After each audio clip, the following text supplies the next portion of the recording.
ಸಾರಿಗೆ ಇಲಾಖೆಯ ಅಧಿಕಾರಿಗಳಿಂದ ಕಿರುಕುಳವಾಗ್ತಾ ಇದೆಯಂತೆ. ಕರ್ನಾಟಕದ ಖಾಸಗಿ ಬಸ್ ನಿರ್ವಾಹಕರು ಮಾಡ್ತಾ ಇರುವಂತಹ ಆರೋಪ ಇದು. ಸ್ಲೀಪರ್ ಕೋಚ್ ಬಸ್ಗಳಿಗೆ ಸುರಕ್ಷತಾ ಮಾನದಂಡವನ್ನು ಅಳವಡಿಕೆ ಮಾಡಬೇಕು ಅನ್ನುವಂಥ ವಿಚಾರದಲ್ಲಿ ನೀಡಲಾಗಿರುವಂತಹ ಗಡುವಿಗೂ ಮುನ್ನವೇ ಅಧಿಕಾರಿಗಳಿಂದ ಎದುರಾಗ್ತಾ ಇದೆಯಂತೆ ಕಿರುಕುಳ.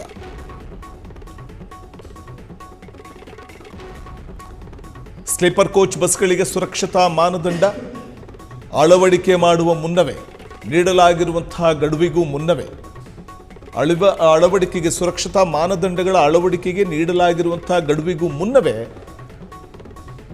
ಕಿರುಕುಳ ಶುರುವಾಗ್ತಾ ಇದೆ.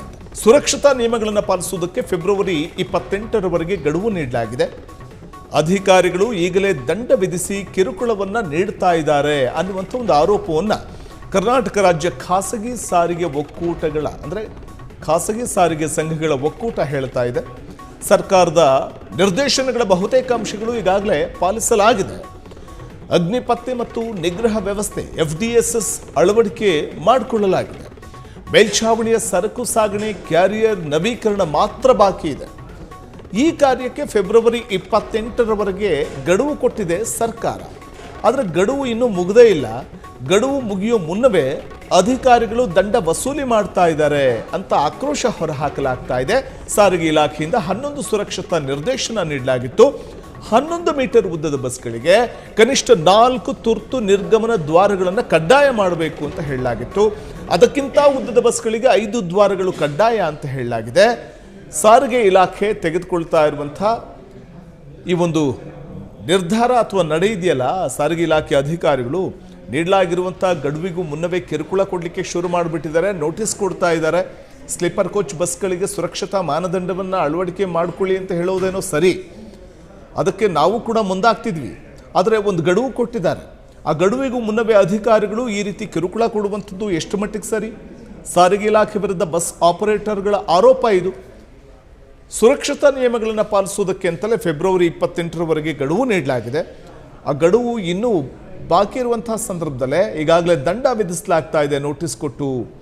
ಇದು ಕರ್ನಾಟಕ ರಾಜ್ಯ ಖಾಸಗಿ ಸಾರಿಗೆಗಳ ಸಂಘಗಳ ಅಂದರೆ ಕರ್ನಾಟಕ ರಾಜ್ಯ ಖಾಸಗಿ ಸಾರಿಗೆ ಸಂಘಗಳ ಒಂದು ಆಕ್ರೋಶದ ಮಾತುಗಳು. ಸರ್ಕಾರ ವಿನಾಕಾರಣವಾಗಿ ಕಿರುಕುಳ ಕೊಡ್ತಾ ಇದೆ.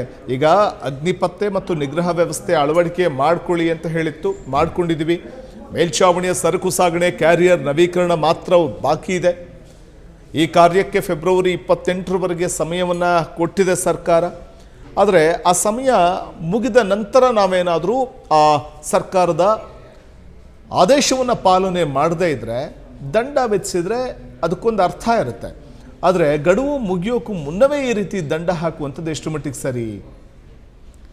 ಇದು ಸಾರಿಗೆ ಸಂಘಗಳ ಒಕ್ಕೂಟ ಸರ್ಕಾರದ ನಡೆಗೆ ತೀವ್ರ ಬೇಸರ ಹೊರಹಾಕ್ತಾ ಇದೆ.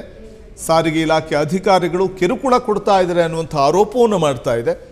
ಕರ್ನಾಟಕದ ಖಾಸಗಿ ಬಸ್ ನಿರ್ವಾಹಕರು ಮಾಡ್ತಾ ಇರುವಂಥ ಆರೋಪ ಇದು. ಸ್ಲೀಪರ್ ಕೋಚ್ ಬಸ್ಗಳಿಗೆ ಸುರಕ್ಷತಾ ಮಾನದಂಡವನ್ನು ಅಳವಡಿಕೆ ಮಾಡಿಕೊಳ್ಳುವಂಥ ಒಂದು ನಿಟ್ಟಿನಲ್ಲಿ ನಾವು ಮುಂದಾಗ್ತಿದ್ದೇವೆ. ಸಮಯ ಕೂಡ ಕೇಳಿದ್ವಿ. ಅದರಂತೆ ಫೆಬ್ರವರಿ 28ರವರೆಗೆ ಸಮಯ ಕೂಡ ಇದೆ. ಇದರ ನಡುವೆ ಸಮಯ ಮುಗಿಯೋ ಮುನ್ನವೇ ಅಧಿಕಾರಿಗಳು ಕಿರುಕುಳ ಕೊಡ್ತಾ ಇದ್ದಾರೆ ಅನ್ನೋದು ಇದೀಗ ಖಾಸಗಿ ಸಾರಿಗೆ ಒಕ್ಕೂಟ ಮಾಡ್ತಾ ಇರುವಂತಹ ಆರೋಪ ಇದು. ಕ್ಷಣ ಕ್ಷಣದ ಸುದ್ದಿಗಳಿಗಾಗಿ ಫ್ರೀಡಂ ಟಿವಿ ಸಬ್ಸ್ಕ್ರೈಬ್ ಮಾಡಿ, ಲೈಕ್ ಮಾಡಿ ಹಾಗೂ ಫಾಲೋ ಮಾಡಿ. ಹೊಸ ಸುದ್ದಿಗಳ ನೋಟಿಫಿಕೇಶನ್ಗಾಗಿ ಬೆಲ್ ಐಕಾನ್ ಮೇಲೆ ಕ್ಲಿಕ್ ಮಾಡಿ.